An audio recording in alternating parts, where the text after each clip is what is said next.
Hey, welcome back to the Real Estate Excellence Podcast. Today I have a wonderful loan officer counterpart with FBC Mortgage. She is a President's Club winner, a degree in public relations from University of Florida. We're going to talk about that. She actually sold Yellow Page advertising. Most people don't even know what that is anymore, and she's not even that old, before becoming a loan officer. We will talk about team building, life as a young loan officer, and how she quickly rose to be one of the best. Let's welcome Miss Tyler Ratay to the show. Thank you, Tracy. It's a pleasure to be here. Thank you, Tyler. Obviously, for most of my shows, we do interview. Obviously focused on the real estate agent's story, but occasionally we pop in. You're the kind of actually the second, but you are kind of a teammate in the FBC family, as Jed is, on the show. But where we're actually going to talk really about what the life of a loan officer.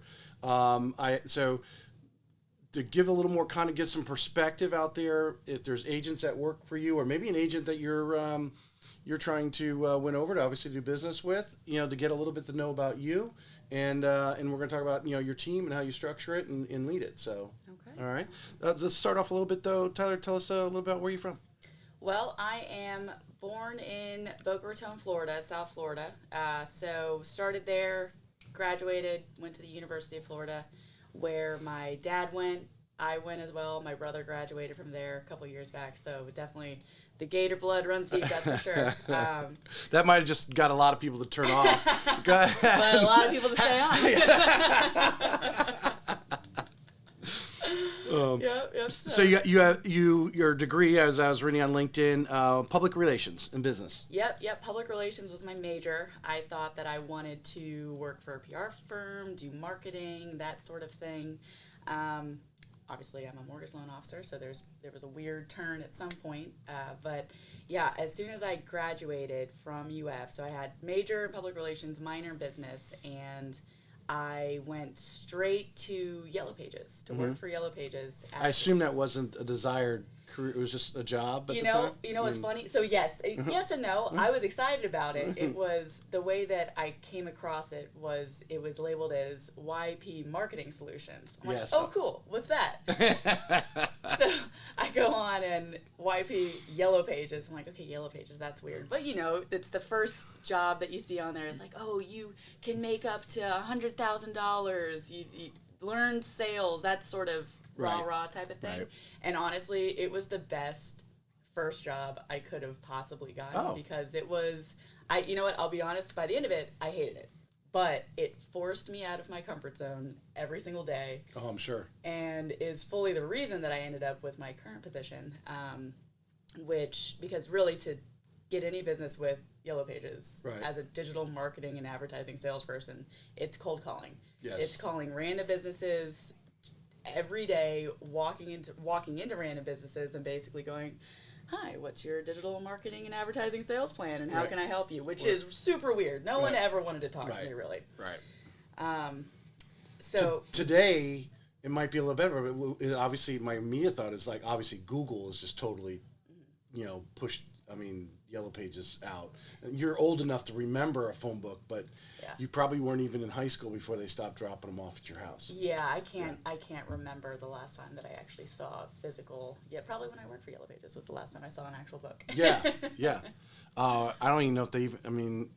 Kate, in the hotel rooms, they used to have them in hotel rooms and stuff, obviously, so people could look it up. But yeah, everyone's got phones or whatever, it's on the Google, but that's where the digital comes in. Mm-hmm. But then Yellow Pages is competing directly against, Google, I would imagine, being the primary search engine. And Yellow Pages is, although they did do a good job of actual search engine marketing, that sort of stuff, they're still branded as old-timey is a book. So I think they got bought out by a different company. I would have changed the name from Yellow Pages personally, because I think that would actually be, well, who are you? I don't even see, from that standpoint. But you, I didn't think about that when I was putting my notes together, that it forced you to make cold calling. Yes. And I've had some agents on a couple episodes ago, and that's what they were talking about as a new agent getting involved in the industry, that you got to have someone stick you to, you got to get on that phone and start trying to generate some momentum. Hopefully you spin it out of it because no one really likes to do it, but hopefully you get enough clients to where you don't have to call anymore. You're too busy with your current clients and they keep feeding you. Exactly. Yeah. So it forced me to do cold calls, and it's the reason I got my job, because at FBC at the time, the sales manager at that time, I just randomly walked in there one day and just tried to sell him digital advertising. Yeah. And I kept going back. I liked him. We vibed. He went to UF also, so we clicked pretty immediately. But he never bought anything from me. But regardless, every single month, every single month I went back. He's like, I like your sales style. You should come into the mortgage industry. To which my response was, "What's a mortgage?" Right.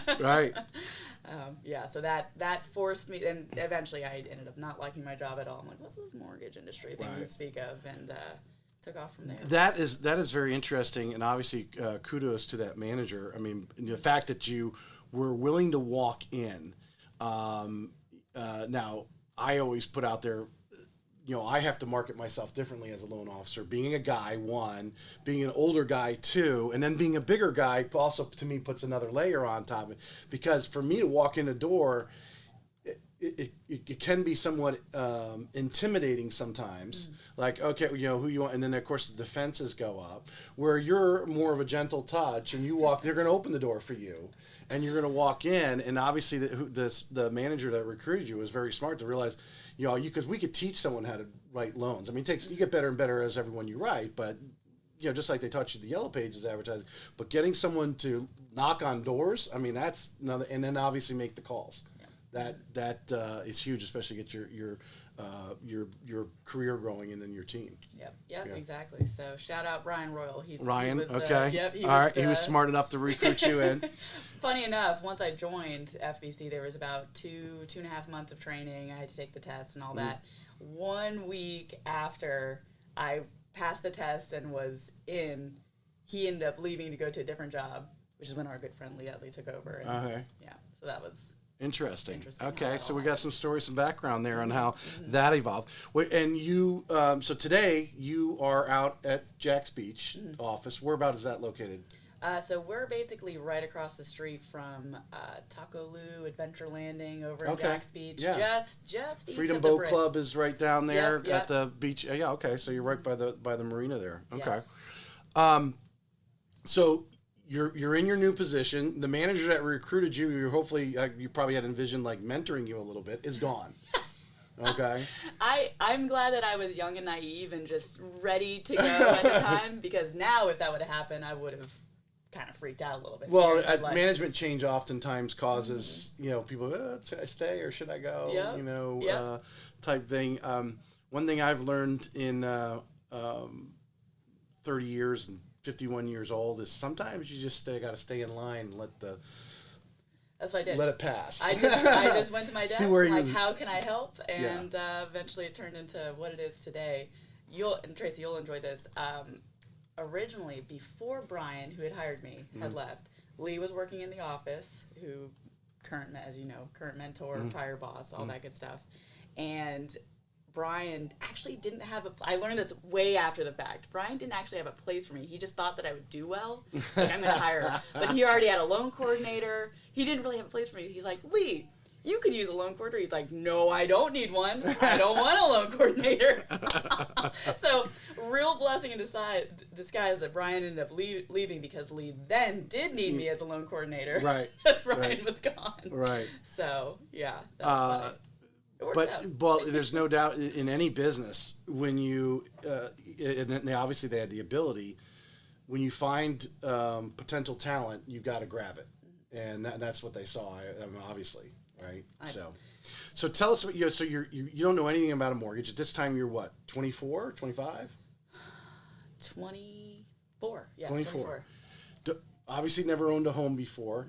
You're now going to have to learn the mortgage loan. So if somebody out there might be thinking about getting in industry, or maybe just started like yourself at this time we're talking about, what are some of the things that you felt that helped ramp you up a little quicker? Yes. What are some things that you would definitely recommend, and then maybe some of the things that say don't do this? Yeah, I would say shadowing everyone on your team, everyone involved in the mortgage process. Ooh, shadowing. Yeah. I'm writing that down. Continue. Yep, just because, everyone has their individual roles in the mortgage world, getting a loan closed. It takes a village. But for someone in any role within the process to understand how the different roles work and what they need to push things in the next step so that they can actually help each other out, that's huge. That I know that I don't know everything, but as a result of shadowing people and understanding how each part of the process works. So, taking an application, getting someone pre-approved, putting a loan through opening, getting it through processing, chasing down documents, reading underwriting conditions, underwriting a loan, that type of stuff, really just taking the time to shadow and ask questions of the different people involved on your team with getting a loan closed is huge, instead of being like, well, this is my job, I don't know how to do that, and then just not replying to an email assuming someone else is going to fix whatever problem is happening. And you're right. It takes a village to close a loan. Everyone needs to be good at their lane. Sometimes you have to go over and help somebody out in their lane. Sometimes, just stuff happens. Maybe they need to get a document and they're busy with this other loan that's a problem and they need your help to go get it. Whatever, little things like that. But I think the shadowing thing is so important, because I was literally talking to a fairly new loan officer who does know part of the business, but not kind of like, to give you an analogy, someone might have been the title company, but now they're in the mortgage world, right? So they know how that part works, where we don't really interact. We send it to the title, they do their thing, we don't interfere with anything they're doing, and if they have a problem, they let us know. But a lot of times they solve their own problems, and that they handle that back half of it and close the loan for us. But how important it is to come into the office. Obviously, you must listen to Lee talking to customers, how he talked to customers, in the shadowing. How important it is, because at 24 years old, but even at 40 years old, I started in the business. I was 35. I didn't know. I'm on the phone in a cube. I had a job working out. I could have worked more or less outside, or more sales, going around, versus going in the cube at Quicken Loans in the call center. And I'm asking, friends and family, should I take the cube or should I work outside? Everyone's like, oh, you're an outside guy. I don't know what it was that led me to the cube, but I ended up in the cube, and the rest is history. But listening to the other person on the other side of the cube. That's one of the, people ask you, what is, one of the benefits of working with me? You got to realize, I spent 12 years in a call center, and the first 3 years of my life, I was in the call center, in that cube, hearing stuff, hearing people listening to my call, and having coaching sessions afterwards, because they were, obviously much more focused than what we deal with here in the retail world. But the shadowing part, listening and hearing others say things and putting it in your belt. It's huge, yeah. There's things that I use today that every time I say it, I hear Lee saying it in the background. Yeah. So that's where I got it. And I even, as the current sales manager, I hear my loan coordinators, Kinsley and Nikki on my team, who are my right and left. I'd be lost without them. And I hear them speak to customers or do something, handle something in their way, and use a certain, way of phrasing something that's different than what I usually say. I'm like, oh, I like that better. That's smart. Yes, I'll steal it. But how important, and we're going to lead into the team part of it.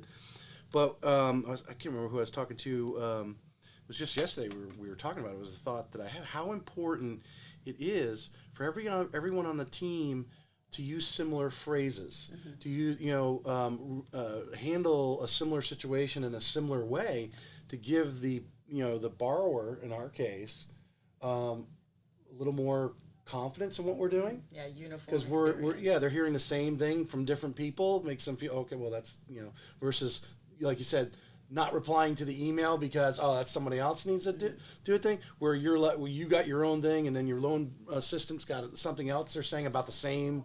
Because how many times consumers will ask the same question to multiple people? They want different answers. Yeah. They may be looking for a different answer than what they got, right? So, and I know where it was. So we were we had some guests in, and obviously we're dealing with a large builder here, and the builder was expressing to the agents, this is unfortunately the situations and how we're handling things.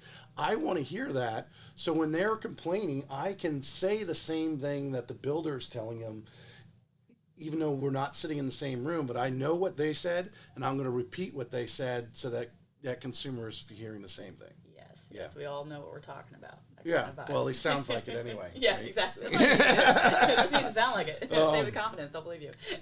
In dealing situations. So you quickly ran over here. I mean, the numbers you had last year, obviously, as we know, having a builder account does help life a little easier from that standpoint. But one of the rewarding experiences you've in just a short period of time, because you had the builder account, you got a lot of, I call them at-bats. Right? You were pulling a lot more credit than the average person who's just simply out on the retail world just trying to get a realtor to refer them or get their own customers. You were more at a rapid pace, so you've already grown considerably. So your 3 years is probably more like 6, just simply because the volume you've done. Yes, that is correct. I was definitely forced to figure it out very fast. We grew, Lee and I, the ranch grew at a pretty steady but solid pace for couple years, and then it took off, and it was like, okay, now I really need to understand how to do everything. Right. and both of us were that way, of course. So right. I feel like I've been in the industry now for, I'm in my 6th year now. Okay. All right, so I should say you more like 9 or 10 years, because the volume done versus the average person out there. I don't know why I was thinking 3. That was probably because your LinkedIn needs to get updated. Oh, my LinkedIn does. I am terrible with LinkedIn. I haven't looked at my LinkedIn in probably you'd be amazed how many people actually, LinkedIn tells you when they don't always tell you who would look in, but they'll tell you that people are looking at it. It is amazing. Well, at least I don't know. Especially nowadays, everyone's trying to recruit good loan officers all around. There's such demand. So, how many people are hitting your LinkedIn and seeing? It's definitely a valuable tool that I absolutely do not utilize, and I should. I find, and I think any agent or loan officers is listening to. One of the things, we had a gentleman come in and talk about branding a few years ago, and the one thing I got about it is, whatever social media you're doing, maybe if you're just on Facebook, most people are on LinkedIn because if they at one time were looking for a job, whatever, keep the LinkedIn file, somewhat updated, even just like a resume. Even if you have to pay somebody a few dollars to go in there and make it look good, it's just like paying someone writing a resume, because you don't have to sit there with these long dissertations about every job, but trust me, recruiters or someone looking to be borrower, they're going in and seeing, hey, this girl knows what she's talking about. Now, obviously, you've been with FBC 6 years now. So, I mean, that's solid, where, in our business, we see a lot of people who almost yearly are jumping ship. To me, I don't know. I think that doesn't look good. Some people may think it looks good. I don't think it looks good. When someone's jumping ship every year, it's like, well, what's going on? You're not making it happen there. You do need to change sometimes. I'm at my 4th lender in 16 years, but I think the shortest time was 2.5 years at I think at Loan Depot. I think, but anyway, all right. So you're ramping up. You guys get a mid-sized builder account. It's ramping up. You need to build a team, and that was what we wanted to talk about today. Was building a team, and this could be. I had Melissa Ricks on and talking about her team and how she put that team together. You had a team together. You guys have been working mostly for over a year now. So when you, and I'm going to let you take this from here. I'm assuming, you needed to reach out and get your first loan assistant, right? Is that where it started? Yeah. So this, to give you really the full timeline on this. So when we really blew up with getting that new builder account, essentially, and Lee was the sales manager at the time. I was the loan coordinator, and we officially hit that point of, this is too much. We actually cannot handle this with the amount of time that we have in a day and the number of days that we have in a week. So that's when we hired on 2 new loan assistants, and one she's Nikki. She is so detail oriented, so doesn't miss anything. She's kind of like a Did you put a disc assessment on her? You know what the disc assessment? I do know the disc. She does not have. She doesn't. No, she didn't do disc. It would be interesting for her just to take it to see, because she's good at what she's doing, to, and see what she actually. Because one of the guys I follow is big on the disc assessment. I gave it to my loan assistant, and we're completely opposites. I'm the high D, the sales guy. I'm out front. She is the high C. She's very detail oriented, and it's almost. Yes. Yeah. And I have to. That would probably be very similar to what Nikki is. It would be interesting how comes out. I've done a disc assessment before, just unrelated to FBC, and I was high I, and then D was like right below it. Yeah. Well, you're actually ideal. My eye's a little lower. Oh, thank you. Yeah. I forget what the eye is. It has something to do with being with people, I think, right? Yeah, it's very, walk into a room, it's like, okay. Yeah, I'm too raw. I'm too upfront. I'm too direct sometimes. I guess if I was still living in New York or Massachusetts, I would probably be a higher eye. But you actually are ideal. You have a high D. I mean, could your D be a little bit higher? But there comes a point, it's like, is it really going to make a difference? I'm really nice, but if I have to be super straightforward just to get something done, I'm like, okay, I can turn it off and be like, all right, let's be real here. Yeah. Okay, so let's see, Nikki, right? Yes, Nikki. Yes. So Nikki, so she's kind of like a little processor because she's excellent at just finding, looking at a file and being like, okay, we need this, and this. She handles basically setting up files so they look perfect going to processing. Exactly. That's half the battle is getting a good file just into processing and underwriting. So we have her on one end, and then on the other hand, Kinsley, who she's like a tiny loan officer. She's my sales girl. She will pick up the phone without any hesitation and be able to. Now, both of them licensed? Both of them are licensed. Okay. Yep. And so Nikki's more on the processing side of things as far as helping with that type of stuff, and Kinsley's on the sales side. So she'll go and get new realtors, and she's still new, less than a year of experience in the mortgage industry at this point. But she's hugely helpful on the sales side. So she'll take applications over the phone who want to take it over the phone, or even if they go online, she can go in there. Exactly. And and if there's a squirrely loan, she's calling you over to see how we're going to structure this. Yeah, Kinsley takes 9 out of 10 applications. Yeah. I hardly ever need to pre-approve anybody anymore because she's got that handled. And of course, I come in to answer any questions, help her. But she's dynamite at that. So they both, and that's both of them on the very front end were, okay, they don't have any mortgage experience, but the way that they will be excellent in the mortgage industry. So we have like a essentially processor mind and a sales mind put together, and that's I need them both desperately. So she's been in the year. She's already taken out. She said, now is she just going with you and shadowing you at the realtor events or meeting realtors, or she's actually calling on realtors, trying to set you up appointments? What is she doing? I just say run with it. I'm like, let me know. We kind of talk once a week, just kind of talk through whoever she's talked to, if she's gotten any lunches with realtors and stuff, and then at that point, she's really their go-to though. Like it's our branch at the end of the day. So I let her totally run with it, but I'm kind of there. So when's she going to graduate to a loan officer? I mean, whenever she wants, honestly, whenever she wants to, she's like. Does she know that? Is she listening to the show? She knows. I'm sure she will listen too. I'm absolutely sure she will. No, whenever she wants to, she can fly the coop and be just her own LO. But she's like, don't make me leave yet. I'm like, you can stay on as long as you want.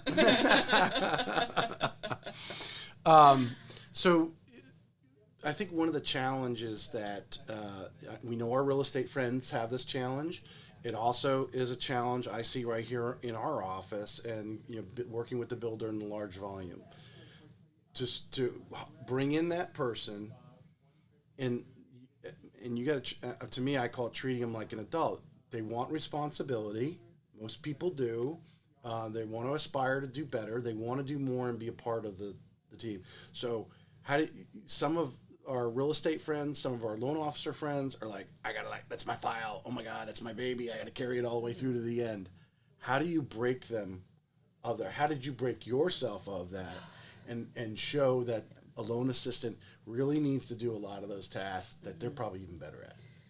Oh yeah, that's a tough one. It is. It's the biggest challenge being talked about, I think, in the podcast world, whether it's loan officer podcast or real estate agent podcast, is getting that first assistant that, they're calling your first hire sometimes and saying, hey, all this stuff that I have been doing, I need you to do because I need to focus on the high dollar, making the phone ring, because that's what I do and ultimately makes the money.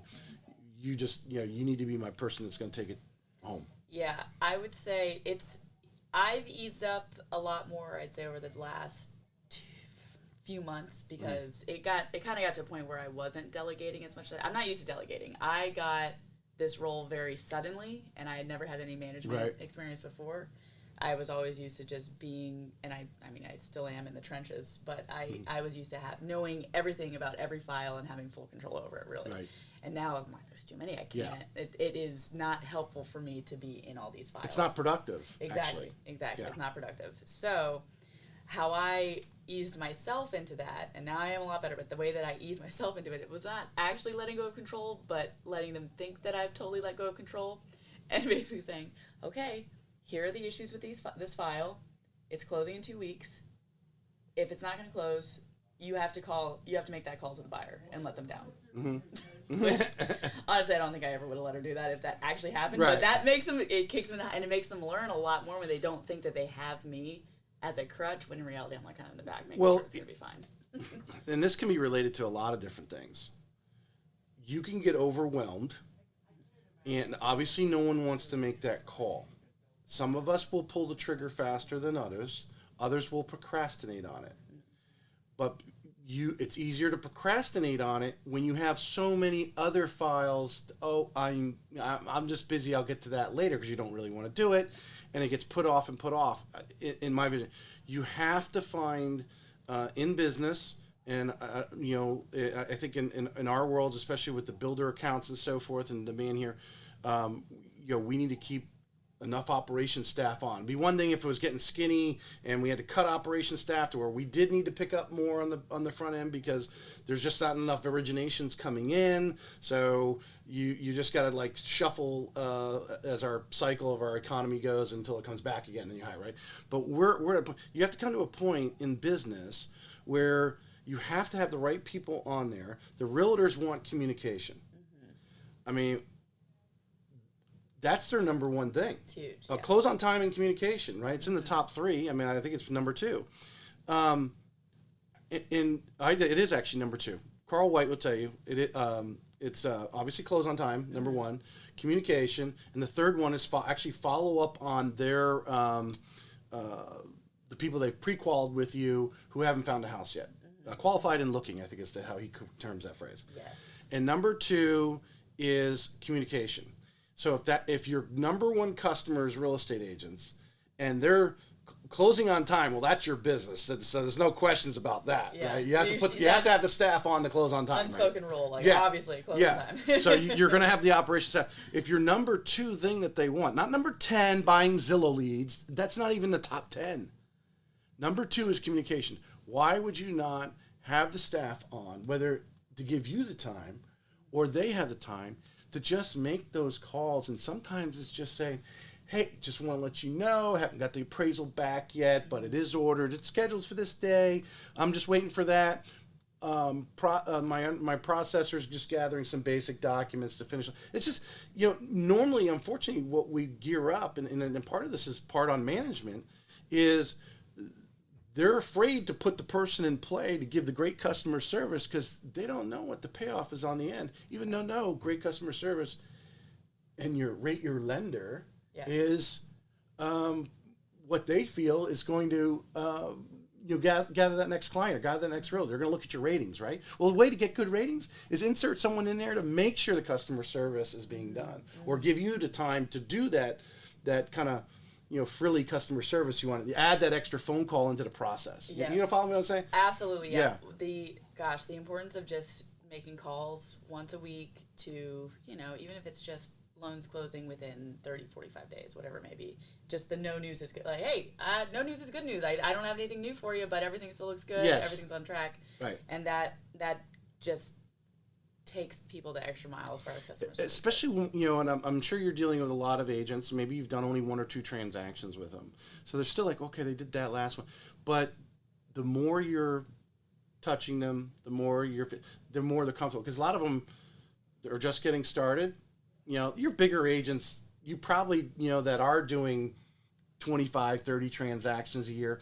You don't need to ultimately touch. They know they've been working with you. They know if you're not calling them, it's because there is no problem. Because if there was a problem, you would be calling them. They already have that relationship. But when you're trying to get started with some newer agents, you kind of have to throw in a few extra of those touchy-feely calls to let them know, hey, your check's coming, everything's good. Exactly. And then they start giving you the 3rd and 4th deal, and then takes and off. Yeah. And what I always say, because anytime I'm trying to tell people about my business or whatever it may be, just about my team, and every mortgage lender, no one has a secret sauce. Mm-hmm. So okay, what sets you apart from the rest? And my go-to response is always, arguably one of the scariest things in life, just in general, is the unknown. Just in general, that's a terrifying thing, the unknown. Right. So what we are very good at doing, and what we always strive to do, is take the unknown part out of purchasing a home. Right. And that's on the minimize it as much as possible. Right? Exactly. Yeah. They don't need to know every little thing, but they don't know what they don't know. Exactly. Yeah. But wake up in the morning and not being like, oh God, what's going on with my mortgage? Mm-hmm. So, and that's for buyers and also for referral parties, so realtors, builders, whoever it may be. So that once a week call to the buyers, update to their agents of, hey, everything looks good, or appraisals in, and it's just, even if it's just that smallest amount of information, it just helps keep them. You got to have a day a week where it's update day, and you got to make those calls to the. I don't know. Some people believe calling the title company. I don't know if that's necessarily. They don't have time themselves. They're working. They don't want our calls. And they were like, they're working side with us. I mean, as long as we've ordered title, that's all they're worried about, and they're doing their thing. But definitely touching the realtor and touching the client who is in that 30, 45 day close process. The build process could be 6 or 8 months. Calling them every week is a little over.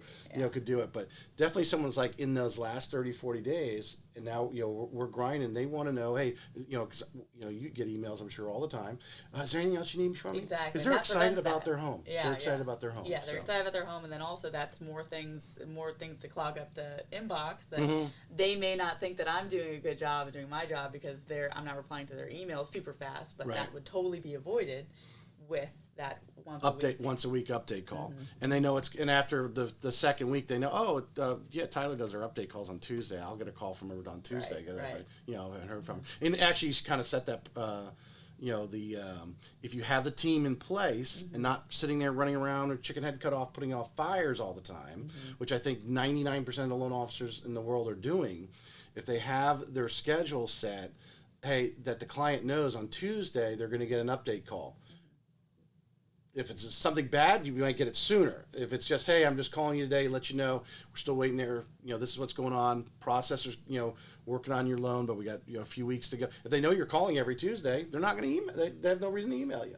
Yeah, and ask you for that. Yeah, works for everybody. So setting those expectations. So now you hired Nikki and Kinsley. Kinsley. You hired both of them. Both of them got hired on, and both and they were both actually.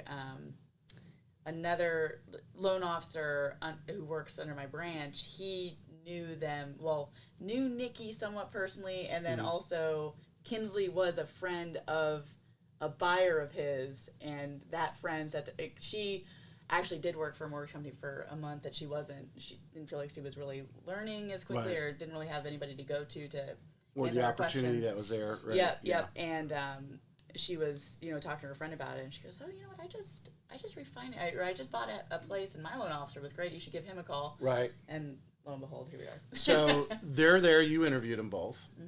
I mean, what are some of the things? I think it was one of the greatest skills you could have or can acquire is being the interviewer and being the interviewee. Right. I mean, if you've been on enough interviews, the more interviews you're on, just like you're talking about loans, the more loans you do, you more easily can talk about it. The more interviews you do, and sometimes you may not even be looking for a job to go out, but as a young person, go to the interview. You never know what's going to happen. You just don't know. You don't know who you're going to meet, right? And in this case, you met these two, were referred these two ladies to come work with you. So now they're in front of you. At that point, you're still, fairly new to the business. You're a young person. So you're interviewing. You hadn't done 100 interviews before. I'm sure you probably didn't have that kind of practice. So when you're interviewing them, were there certain things that you were looking for to mesh with your team? What were you? Yeah, and that's the biggest part, is just the meshing with team. And granted, Lee did interview Nikki. I chatted with Nikki afterwards, and it was more so like, okay, do I get good, warm fuzzies from this person? And when I talked to Nikki on the phone after Lee had already talked to her, and was like, hey, she's super sharp. Real detail, really organized, really detail oriented. I think she's gonna be great. He's like, but I want you to chat with her. Lee doesn't make everyone take the DISC assessment, but he he disassessed me manually, I guess. That's what he tells me. He evaluated my personality, and so he's keen on that. He's one of those, I always thought I should be a psychology major. I think he just is an interest in it, and will break down someone by their interactions, and probably does match up with the DISC assessment versus just actually having it and having the paper in front of you makes it easy to look, and see what their skills are. So he manually does the DISC assessment. Yes, yes, I fully believe that. But yeah, with Nikki, so once I had talked with her, it was quick, just kind of over the phone, and she worked for, where did she work prior? Oh, for Mayo Clinic, but it was all customer service stuff. People with health issues calling in, needing and just dealing with customer service type stuff. Always on volume. time. Yes, a lot of calls, being busy all the time. Coordinating things with doctors and nurses and that sort of thing. So she was very good at organizing chaos, which is huge. Yes. So that, and obviously we just got along very well too. So that's a huge benefit, of course, necessary. So that was on Nikki's side of things. Kinsley's side, she was, funny enough, Lee actually wasn't able to interview her first. He was like sick or something like that. But she happened to come out to the area, and then the Brian Foose on my team, he was with her at Taco Lu, and he called me, and I had no idea that there was an interview happening that day, because at that point I was still a loan coordinator. Right. And he calls me, he's like, hey, how far away do you live from Taco Lu? It was like maybe 6 p.m. or something. Right. Yeah. I'm like, half a mile. Love Taco Lu, what's going on? He's like, well, Kinsley's here. Lee wasn't able to come interview her today, and we're just hanging out. I think you're going to love this girl. You guys are just going to really get along. Right. Do you want to just come by and meet her? And I'm like, yeah, sure, why not? So roll over there. I'm wearing my Pete's Bar T-shirt. roll on the Taco Lu, sit down, get my vodka water, and she's already drinking a Tito's and water. I'm like, I like your style already. And we just started chatting. But one of the big things that I got from her after talking to her is that she's fearless. It's like she just barrels into whatever she's presented. She's like, I got this. She wants a challenge every day. Yeah, she wants a challenge. She's hungry. She strives to just get farther, do better, and she's not afraid to tackle whatever's coming at her. I think that, would you agree that kind of goes back to because I find if you don't maximize somebody, it's not always money. As a matter of fact, it very rarely is. But in the workplace, they want to be a part of it. They want to be seen as a contributor. And you have to give them responsibilities, and someone has that, already here. You just sitting down, understood it.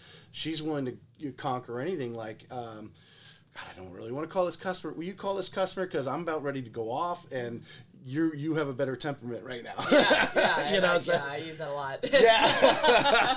lot. My assistant Dana, she's a saint, but in Miscongeniality. So when I'm like fired up and I got to pass bad news because I want to just, if the underwriter was in the building, I'd have to go strangle him.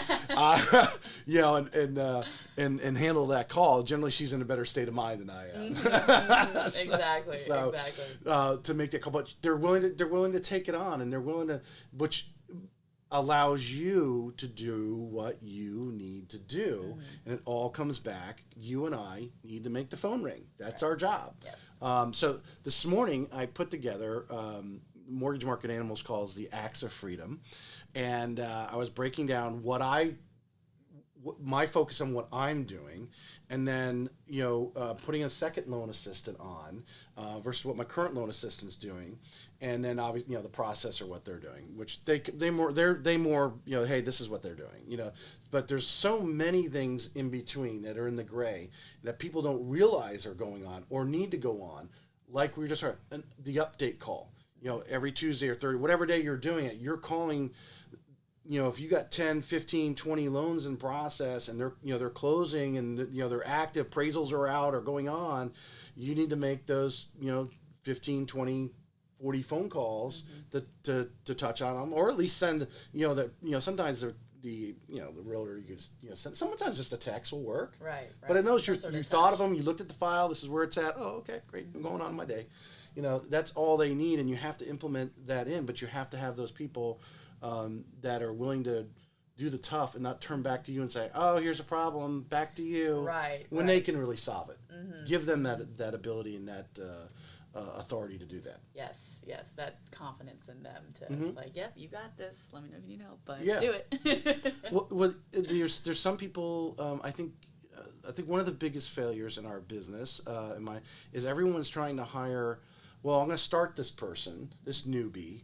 Now, maybe the person who saw you because you were knocking on doors, right? Yeah. So you were willing to bet. So you were already had salesperson written all over you. You were, loan originator was written all over you. You just need to learn the business. Right. There's others in our business who come in and they're great, if you want to call them administrators or we call them loan assistants, that are very good at the detail work and remembering what's going on with every file and that sort of thing. And they can, pick up the phone or send a quick message updating, they know they enjoy that. They're detail oriented people.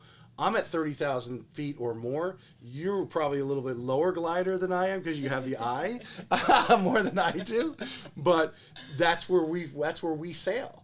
They sail at more ground level. Would you agree? And how important they play a huge role in our business. Absolutely, yeah. Huge role because it's everyone's different. Everyone brings something different to the table, and I don't know of anyone who's gotten any sort of whatever they define as success without other people helping them and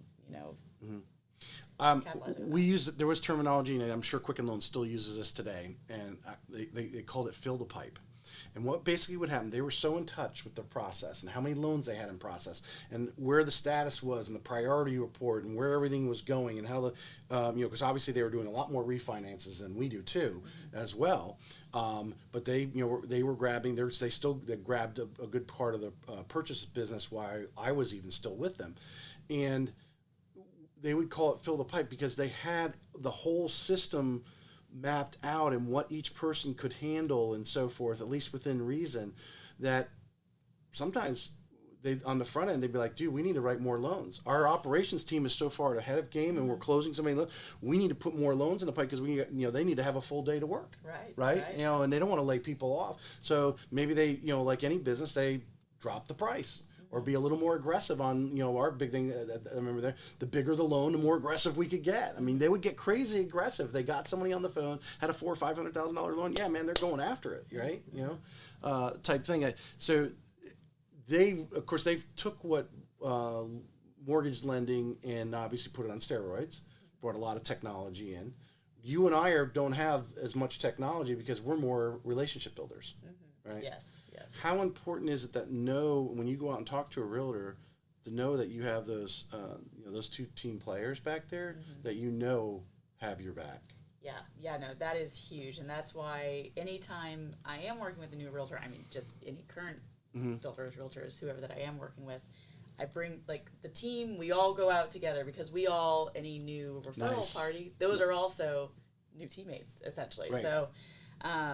That's a reason that I love working with. I mean, this is a basic thing to say, but I love working with people that I like. It's great to work with. Just if you come across like and trust. That's what all comes up. You want to do business with people that like and trust. They want to work with people they like and trust. As trust people that you can legitimately have fun with. Work doesn't feel like work if you're doing it with friends. So that's very much how even internally at FBC, my processor, my loan coordinators, we're all like family. For Christmas we went over. Leanne, our processor, aka the backbone of the branch, she's like, let's have the Christmas party at my place, and we all just hung out at her house and just had a great time. I am seeing that more and more, and my recommendation to you would be up your game on social media. I need to. I think you should up your game on social media. Yeah. I'm going to recommend Kayla Sharp with another direct competitor of ours in town, but she's very good at it. You remind me of her, and she's out there showing everybody. I think Kayla Sharp. I'll show you after the show. Yeah. I might have crossed paths with her at some point. I just want to finish with that. I want you to, because this is stuff that I'm listening to, podcasts and so forth, and I'm going to an event next week, which I think you ought to go to as well, if they still have room to get you in, because there's some of us here going. It's actually over in Orlando. All right, the importance of when either a realtor calls you, a borrower calls you, that it doesn't necessarily have to be you to answer the question. Yeah. Because you've put these players in play, you've trained them to a certain ability. They know what they can answer, and they know what. And we talked about, and just to kind of circle back and bring this all to conclusion is using the same phrases, answer the same question relatively the same way. Mm-hmm. So if they heard you say it, so when someone asks that same question, well, that's how Tyler would answer it. So that's how I'm going to answer it. So they're hearing the same thing. But I think too many of us in this business, and realtors included, you think you got to check your ego at the door. Yes, you are the leader. You're running that office. You got your team, okay? Yeah. But man, empower them to answer the question, because the reality is that borrower doesn't care whether you answered it or your loan assistant answered it. They just want an answer. Exactly. And don't kick them down the road and well, Tyler's on vacation. She's on a cruise. I can't reach her. She has to be the one to answer it. Even though she knows that she can, you know what I'm saying? Mm-hmm. The loan assistant, Tyler's is on vacation, but what's your question, sir? Oh, no problem. Yeah, this is what's going on. They can answer that. That's all they want. They don't care who answers it. Mm-hmm. They just want an answer. Right. Yes, exactly.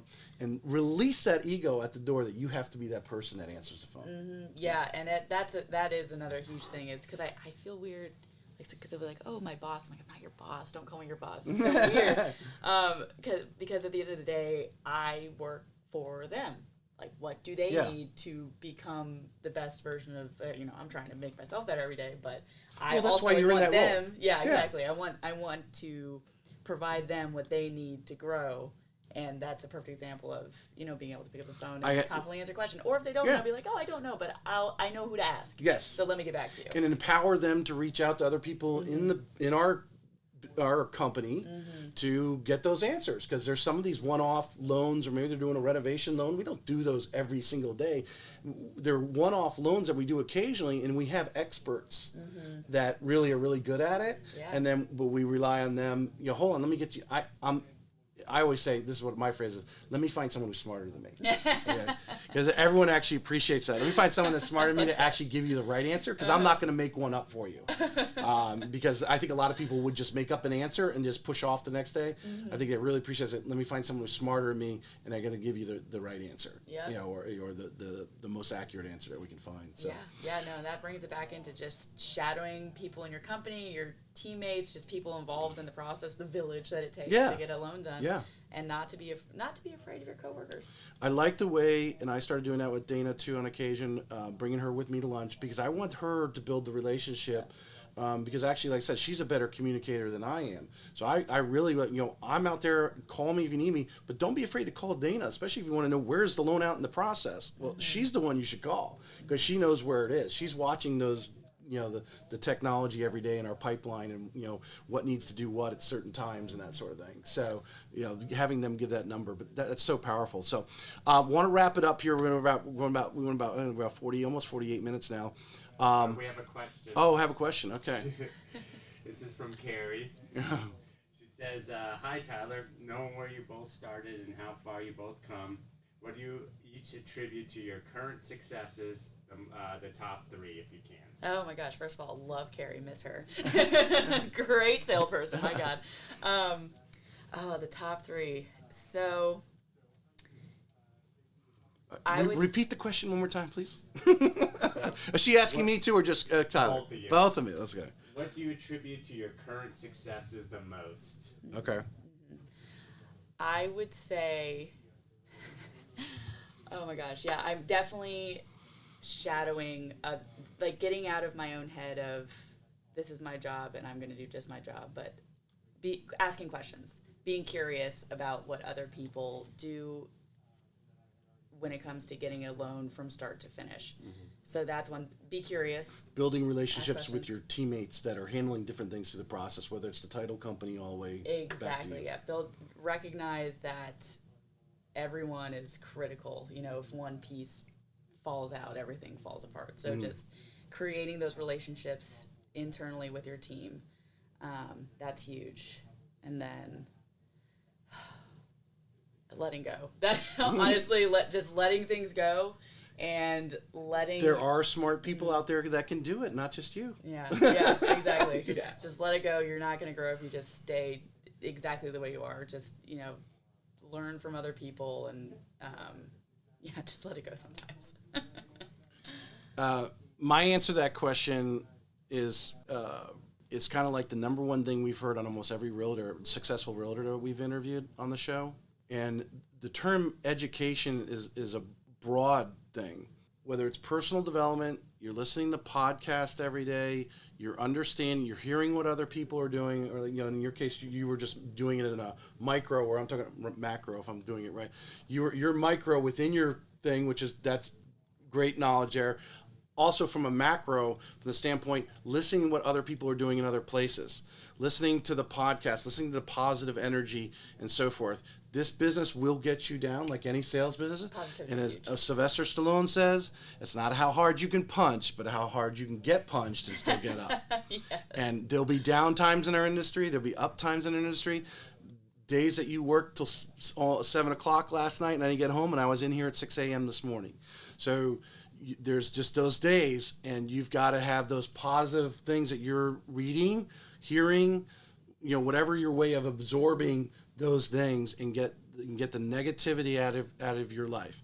Get the whatever that is, negative people or the bad news that we get every day. Just get out of it. Get in these books. Get in the podcasts that are telling you positive stories, and keep moving forward. Yeah. Also, one thing that just dawned on me, to celebrate the wins, no matter how small they are, no matter how big they are. I love to take. Honestly haven't done it in a month or two. You just like going to Taco Louie's. Love going to Taco Louie's. It all comes back to Taco Louie's. Yeah, just even a small victory. If it was just a good day, if you got a new loan in the pipeline or whatever it may be, it's like, yes. Because that gives you a little energy. That gives you a little boost or a little adrenaline shot that we all need. And I think a lot of people get away. And that could be exercising, celebrating the wins. Mine is listening to positive people on the podcast. I'm like, oh my God, that's a great idea. How can I implement it in my business? That's, that kind of thing gets me going. Yeah. Everybody has their own little thing, but find out what that little thing is and 10x it.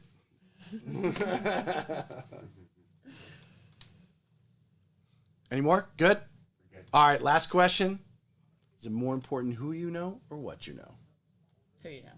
I agree. I think, I think the what you know comes later. A lot of people say what you know, in my opinion, are thinking post, because they didn't realize it's the who you know that actually got you in. Yeah. You walking in that door, that interaction with, what was the manager's name?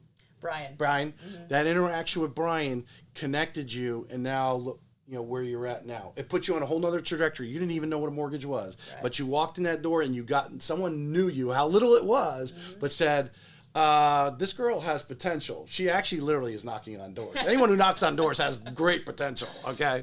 So, want to wrap. Please like and share the show. Appreciate it. If you think of some other loan officers, that would appreciate, and even real estate agents, because a lot of what we do is a lot of what you do in building the teams and hiring the right people and throwing that ego away, and communication. A lot of that's important as well. So share it with your real estate friends as well.